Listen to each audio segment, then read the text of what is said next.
প্রিয় দর্শক সবাইকে শান্ত অ্যাগ্রো বিডির পক্ষ থেকে অনেক অনেক প্রীতি এবং শুভেচ্ছা। দর্শক আজকের ভিডিওতে আমি প্রিবায়োটিক এবং প্রোবায়োটিক সম্পর্কে বিস্তারিতভাবে আলোচনা করব এবং এই প্রোবায়োটিকের অভাবে মাছ চাষে কী কী সমস্যা হচ্ছে সে সম্পর্কেও আপনাদের সামনে তুলে ধরব এবং কিভাবে আমরা এই সমস্যার সমাধান করতে পারি সে সম্পর্কে সহজ ভাষায় আপনাদের সামনে তুলে ধরব। ভিডিওটি অনেক গুরুত্বপূর্ণ, তাই ভিডিওটি শেষ পর্যন্ত দেখুন। যারা এই প্রিবায়োটিক এবং প্রোবায়োটিক সম্পর্কে এখনও ভালোভাবে বোঝেন না, আমি আশা করি আজকের ভিডিওটি যদি আপনি মনোযোগ সহকারে দেখেন তবে প্রিবায়োটিক এবং প্রোবায়োটিক সম্পর্কে একটি ক্লিয়ার ধারণা আপনাদের তৈরি হবে। দর্শক, প্রোবায়োটিক হলো এক প্রকার উপকারী অণুজীব বা ব্যাকটেরিয়া, আর প্রিবায়োটিক হলো এই উপকারী অণুজীব বা ব্যাকটেরিয়ার খাদ্য। প্রিবায়োটিক এবং প্রোবায়োটিক একে অপরের সাথে সম্পর্কিত। প্রোবায়োটিক বা উপকারী এই ব্যাকটেরিয়া যাতে সুষ্ঠুভাবে বেঁচে থাকে এবং বংশবৃদ্ধি করতে পারে সেজন্য আমরা প্রিবায়োটিক ব্যবহার করি। আমরা ইস্ট, চিটাগুড়, রাইস পলিশ এইসব দিয়ে প্রিবায়োটিক তৈরি করি। আধুনিক মাছ চাষে এখন এই প্রোবায়োটিকের ব্যবহার ব্যাপকভাবে বৃদ্ধি পেয়েছে।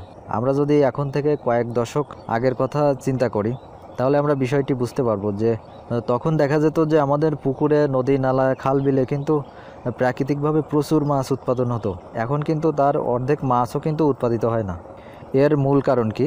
এর মূল কারণ হলো প্রোবায়োটিকের অভাব। এই প্রোবায়োটিক বা উপকারী অণুজীব বা ব্যাকটেরিয়া আমাদের পুকুরেও কিন্তু থাকে। আমরা যে পুকুরে মাছ চাষ করি সেই পুকুরেও কিন্তু এই উপকারী অণুজীব বা ব্যাকটেরিয়া বা প্রোবায়োটিক যেটা বলেন এটা কিন্তু আমাদের পুকুরেও থাকে।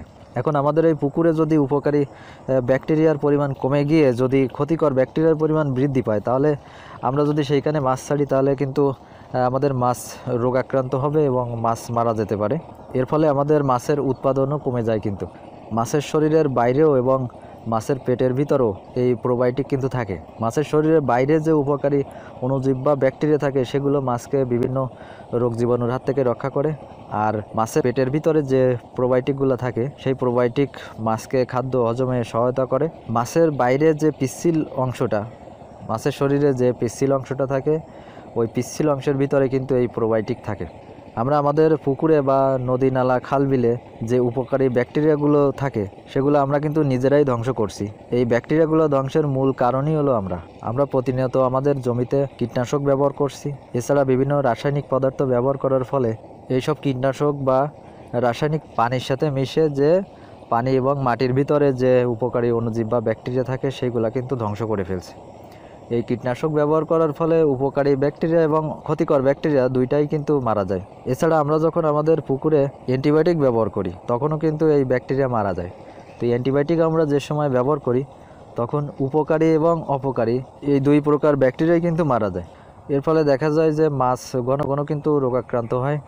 এছাড়া যদি মাছের পুকুরে আপনি অতিরিক্ত মাত্রায় চুন ব্যবহার করেন তাহলেও কিন্তু এই উপকারী অণুজীব বা ব্যাকটেরিয়া মারা যেতে পারে। তাই আমরা যে সময় চুন প্রয়োগ করি তখন আমাদের সতর্কতা অবলম্বন করতে হবে যে আমরা যাতে পরিমাণের চেয়ে বেশি চুন আমাদের মাছের পুকুরে প্রয়োগ না করি, তাহলে আমাদের পুকুরে যে উপকারী ব্যাকটেরিয়াগুলো ছিল সেগুলো মারা যাবে এবং আমাদের মাছ চাষে অনেক ক্ষতি হতে পারে। তো চুন প্রয়োগ করলে উপকার আছে এইটা চিন্তা করে আমরা যদি অতিরিক্ত মাত্রায় চুন প্রয়োগ করি তাহলে কিন্তু আমাদের মাছের পুকুরে ক্ষতির সম্ভাবনা থাকে।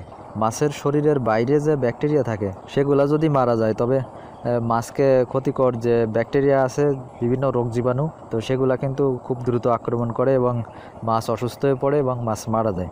আর এছাড়া যদি মাছের পেটের ভিতরে যে প্রোবায়োটিক বা উপকারী ব্যাকটেরিয়া থাকে এইগুলা যদি নষ্ট হয়ে যায় কিংবা এগুলা মারা যায় তাহলে কিন্তু মাছের যে খাদ্যটা সেই খাদ্যটা কিন্তু মাছ সহজে হজম করতে পারে না। তো এরকম পরিস্থিতিতে যদি আপনি অতিরিক্ত প্রোটিনযুক্ত খাদ্যও দেন তাহলেও কিন্তু মাছের গ্রোথ বাড়বে না। তার কারণ মাছ তো খাবার হজমই করতে পারছে না, তার কারণ তাদের যে হজম শক্তি সেই হজম শক্তিটাই নষ্ট হয়ে গেছে।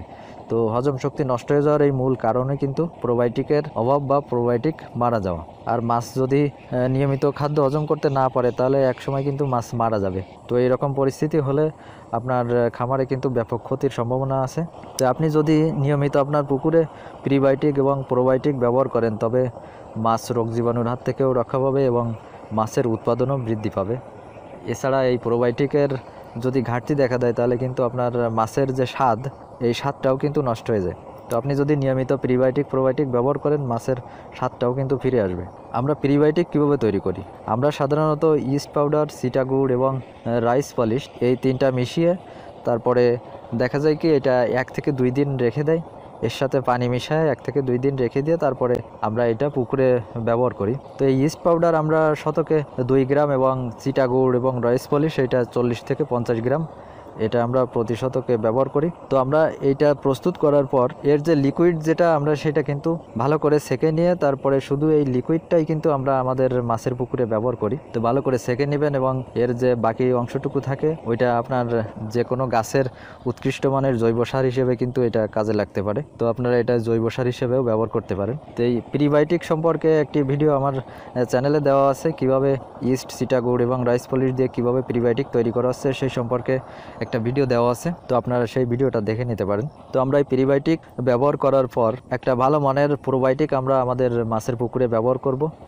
তো প্রিবায়োটিক ব্যবহার করার পরে আমরা যদি প্রোবায়োটিকটা ব্যবহার করি তাহলে আমাদের মাছের পুকুরে যে পর্যাপ্ত পরিমাণ উপকারী ব্যাকটেরিয়া সেইটাও কিন্তু আমাদের মাছের পুকুরে তৈরি হবে। এছাড়া প্রাকৃতিক খাবারও কিন্তু তৈরি হবে। তো সেক্ষেত্রে অনেকে দেখা যায় যে বিভিন্ন রাসায়নিক উপাদান ব্যবহার করে মাছের পুকুরে খাবার তৈরি করার জন্য চেষ্টা করে।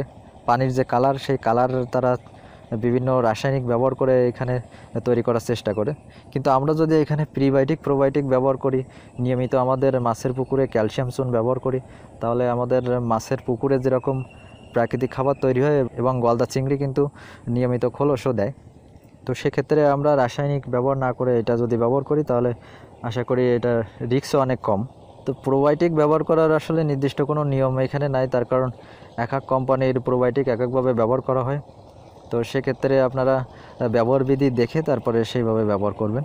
আমরা আবার খেয়াল করে দেখছি যে অনেকে পুকুরে প্রাকৃতিক খাবার তৈরির জন্য কিন্তু গোবর এবং মুরগির যে বিষটা, পোলট্রির যে বিষটা সেটা ব্যবহার করে। তো এটা আসলে ব্যবহার করা মোটেও নিরাপদ না। তাছাড়া এইসব গোবর এবং পোলট্রির বিষটা ব্যবহার করা যে সমস্ত মাছ সেগুলো কিন্তু বিদেশে রপ্তানি করা যায় না। তো বিদেশের বাজারে কিন্তু এই সমস্ত পোলট্রির বিষটা এবং গোবর ব্যবহার করার যে মাছ, এই মাছ কিন্তু বিদেশিরা নেয় না। সেক্ষেত্রে আমরা বুঝতে পারছি যে এই পোলট্রির বিষটা এবং গোবর ব্যবহার করা যদি উপকারী হতো তাহলে বিদেশিরা অবশ্যই আমাদের এই মাছ নিত, কিন্তু এগুলো নেয় না। তার কারণ এতে করে অনেক ক্ষতিকর ব্যাকটেরিয়া মাছের শরীরে থাকে, তো যেগুলা মানুষের শরীরের জন্য ক্ষতিকর। তো সে কারণে কিন্তু এগুলা বিদেশিরা নেয় না। তো মাছ চাষের ক্ষেত্রে আমাদের এই বিষয়টা অবশ্যই খেয়াল রাখতে হবে। Prevention is better than cure. আমরা যদি এই নীতি ফলো করে মাছ চাষ করি, তো এই নীতি ফলো করতে গেলে আমাদের নিয়মিত মাছের পুকুরে প্রিবায়োটিক প্রোবায়োটিক ব্যবহার করব, তাহলে কিন্তু মাছ রোগ জীবাণুর হাত থেকে রক্ষা পাবে এবং মাছের যে প্রাকৃতিক খাদ্য সেটাও তৈরি হবে। তো আমরা এই নীতি ব্যবহার করে যদি মাছ চাষ করি তাহলে অবশ্যই মাছ চাষ করে লাভবান হওয়া সম্ভব এবং সুস্থ মাছ উৎপাদন করা সম্ভব। ভিয়েতনাম, আমাদের পার্শ্ববর্তী দেশ যে ভারত, এইসব দেশের মাছ কিন্তু বিশ্ববাজারে স্থান দখল করে নিয়ে আসে। এর মূল কারণ কি?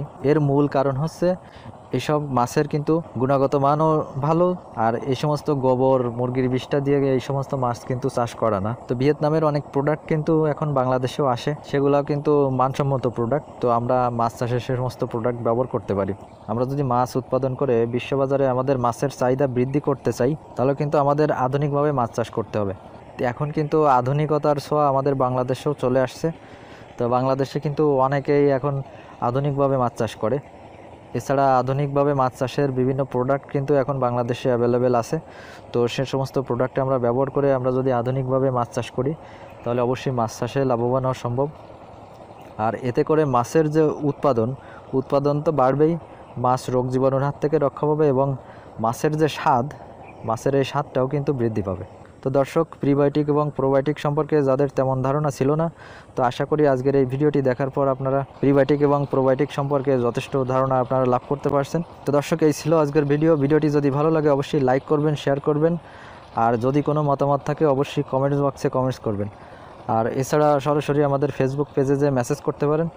যদি কোনো প্রশ্ন থাকে আপনারা সরাসরি আমাদের ফেসবুক পেজে যে মেসেজ করবেন। শান্ত অ্যাগ্রো বিডি ফেসবুক পেজ আমাদের। তো ধন্যবাদ সাথে থাকার জন্য। দেখা হবে নেক্সট ভিডিওতে। ভালো থাকবেন সবাই।